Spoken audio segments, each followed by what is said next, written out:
Selamat datang di dunia penuh imajinasi dan legenda.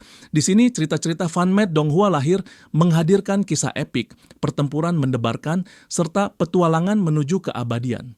Jika kamu suka dunia fantasi dan kisah fanmade, jangan lupa tekan tombol subscribe dan aktifkan loncengnya agar tidak ketinggalan setiap perjalanan baru. Inilah Fanmade Grandmaster, tempat di mana fantasi menjadi nyata. Dengarkan baik-baik.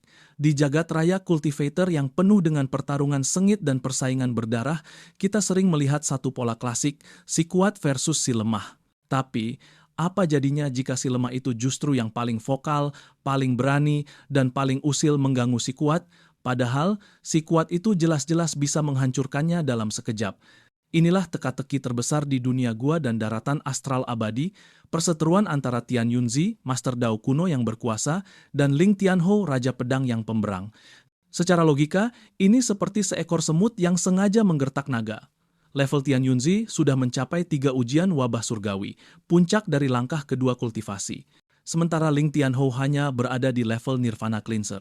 Dalam dunia di mana kekuatan adalah segalanya, seharusnya Tian Yunzi hanya perlu berkentut sedikit saja untuk membuat Ling Tianhou lenyap tanpa bekas. Tapi kenyataannya, tidak.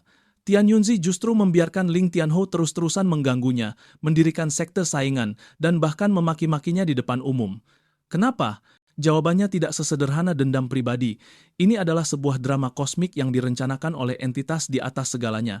Untuk memahaminya, kita harus mundur sangat-sangat jauh. Mari kita berkenalan dengan Tian Yunzi.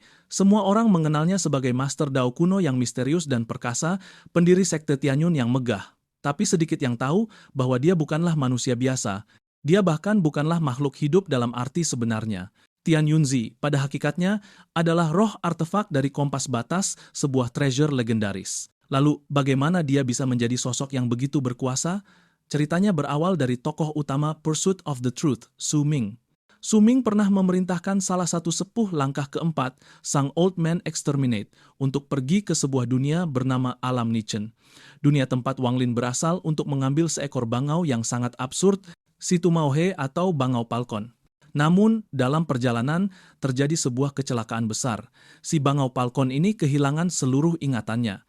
Lebih parah lagi, dia tanpa sengaja menyedot dan menyerap kekuatan asal dari Alam Nichen itu sendiri. Energi yang begitu dahsyat ini akhirnya menyatu dengannya dan mengubahnya menjadi roh bagi kompas batas. Dan roh inilah yang kita kenal sebagai Tian Yunzi. Jadi, sejak awal, Tian Yunzi adalah makhluk yang salah lahir, penuh dengan kekuatan yang bukan sepenuhnya miliknya dan ingatan yang hilang. Sekarang, kita beralih ke Ling Tianhou. Sosoknya garang, keras kepala, dan seolah-olah punya nyali baja untuk selalu menantang Tian Yunzi. Dari mana kepercayaan dirinya? Jawabannya ternyata mencengangkan. Ling Tianhou bukanlah orang biasa. Dia adalah salah satu avatar dari sang Old Man Exterminate sendiri. Ya, Old Man yang dulu diperintahkan Su Ming itu. Misi utama Ling Tianhou di dunia gua adalah satu, mengawasi Tian Yunzi. Old Man ingin memastikan apakah roh artefak yang bernama Tian Yunzi ini ingat akan asal-usulnya atau tidak. Apakah dia akan membahayakan keseimbangan kosmos? Itulah sebabnya, setiap langkah Tian Yunzi selalu diikuti oleh gangguan dari Ling Tianhou. Ini adalah sebuah misi pengintaian tingkat dewa yang disamarkan sebagai permusuhan abadi. Tian Yunzi mendirikan sekte Tianyun, Ling Tianhou langsung mendirikan sekte pedang Daluo sebagai penyeimbang. Tian Yunzi punya 7 murid inti, Ling Tianhou menciptakan 12 bocah pedang. Semua orang memanggil Tian Yunzi dengan sebutan senior atau master, tapi Ling Tianhou dengan beraninya memanggilnya Tianyun Bajingan. Dinamika mereka persis seperti Wang Lin dan Tuo Shen di masa lalu, sebuah persaingan yang sengaja diciptakan untuk saling mengontrol. Bahkan ketika Tian Yunzi akhirnya menemukan target utamanya, Wang Lin, dan hendak menyerangnya, Ling Tianhou segera ikut campur. Dia sampai-sampai mengangkat Wang Lin sebagai tetua kehormatan di sektenya hanya untuk punya alasan resmi ikut dalam keributan itu dan menggagalkan rencana Tian Yunzi. Lalu, kenapa Tian Yunzi tidak membunuh Ling Tianhou saja jika dia begitu menyebalkan? Disinilah kelicikan dan rencana besar Tian Yunzi terungkap. Pertama, Tian Yunzi bukanlah idiot. Dia bisa merasakan bahwa ada yang tidak biasa dengan Ling Tianhou. Dia tidak bisa membaca sepenuhnya asal-usul dan latar belakang Ling Tianhou. Membunuhnya secara gegabah bisa memicu kemarahan dari kekuatan yang lebih tinggi yang dia tidak pahami. Jadi, dia bermain aman. Kedua, dan ini yang lebih penting, Tian Yunzi punya agenda rahasianya sendiri. Kita tahu bahwa Tian Yunzi sebenarnya adalah perwujudan dari separuh Dao surgawi dunia gua. Untuk menyempurnakan dirinya dan menjadi setengah langit, dia menyusun rencana gila 100 kali reinkarnasi. Rencana ini membutuhkan energi yang luar biasa besarnya, dan sumber energinya adalah nyawa dari kultivator-kultivator kuat. Banyak murid-murid sekte Tianyun yang hilang secara misterius sebenarnya adalah korban dari ritual jahat ini dijadikan suplemen untuk kekuatannya. Dan untuk reinkarnasi yang ke-98, Tian Yunzi sudah menargetkan sebuah santapan yang sangat spesial dan penuh energi, Ling Tianhou sendiri. Dia membiarkan Ling Tianhou hidup dan berkembang, seperti peternak yang memelihara hewan kurban sampai gemuk dan siap disembelih. Puncak dari segala drama ini akhirnya tiba. Di pertengahan cerita, rencana 100 kali reinkarnasi Tian Yunzi pun dijalankan. Saat Ling Tianhou sedang berada dalam kondisi lemah dan babak belur, Tian Yunzi yang bersembunyi di dalam sebuah meteorit muncul dan melakukan hal yang mengerikan. Dia menelan Ling Tianhou hidup-hidup. Peristiwa ini menggemparkan. Semua orang, termasuk Wang Lin, menyaksikan bagaimana Raja Pedang yang pemberang itu akhirnya ditelan oleh kekuatan gelap Tian Yunzi. Dunia kultivator pun berpikir bahwa Ling Tianhou telah benar-benar tamat. Wang Lin sendiri merasa agak menyesal karena bagaimanapun mereka pernah saling membantu meski hubungan mereka tidak pernah benar-benar akrab. Tian Yunzi pasti merasa sangat puas, dia akhirnya berhasil menyingkirkan duri dalam dagingnya sekaligus menambah kekuatan untuk rencananya. Tapi, benarkah demikian? Di akhir cerita, terungkaplah kebenaran yang begitu ironis dan menghancurkan harga diri Tian Yunzi.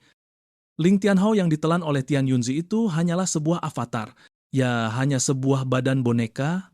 Ling Tianhou yang asli, sang avatar sejati Old Man Exterminate, dengan aman dan nyaman masih berada di sisi sang Old Man, mungkin sambil minum teh dan menertawakan kebodohan Tian Yunzi. Apa artinya ini? Artinya, seluruh perseteruan mereka selama ribuan tahun itu hanyalah sebuah sandiwara kosmik yang diperintahkan oleh Old Man. Setiap keributan, setiap provokasi, setiap bentrokan antara sekte Tianyun dan sekte Pedang Daluo, semuanya adalah bagian dari skenario besar untuk mengawasi dan memanipulasi Tian Yunzi. Tian Yunzi yang merasa dirinya adalah dalang terhebat, yang merasa rencana 100 reinkarnasinya adalah masterpiece, pada kenyataannya hanyalah seorang bidak, seorang pion dalam papan catur yang jauh lebih besar. Dia yang mengira Ling Tianhou adalah musuh bebuyutannya, ternyata hanya sedang bermain peran sesuai naskah yang ditulis Old Man. Ironi yang paling pahit adalah, dia bukanlah pemain catur, melainkan justru menjadi badut yang ditertawakan oleh para pemain catur sejati.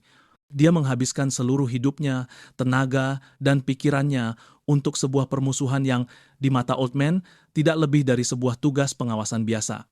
Jadi, kesimpulannya, hubungan Tian Yunzi dan Ling Tianhou bukanlah sekadar persaingan kekuatan atau dendam pribadi. Itu adalah sebuah ilusi, sebuah lapisan topeng dari kebenaran yang lebih dalam dan lebih kejam di dunia cultivation. Ini adalah pelajaran bahwa di atas langit masih ada langit. Dan seringkali kita yang merasa paling pintar dan paling berkuasa bisa jadi hanyalah aktor dalam sebuah drama yang tidak kita pahami. Demikianlah analisis mendalam tentang hubungan Tian Yunzi dan Ling Tianhou. Semoga membuka wawasan baru bagi kalian semua. Jika kalian punya teori atau pendapat lain, tulis di kolom komentar di bawah. Jangan lupa like, subscribe, dan nyalakan bel notifikasinya agar tidak ketinggalan analisis mendalam tentang dunia cultivation lainnya. Sampai jumpa di video berikutnya.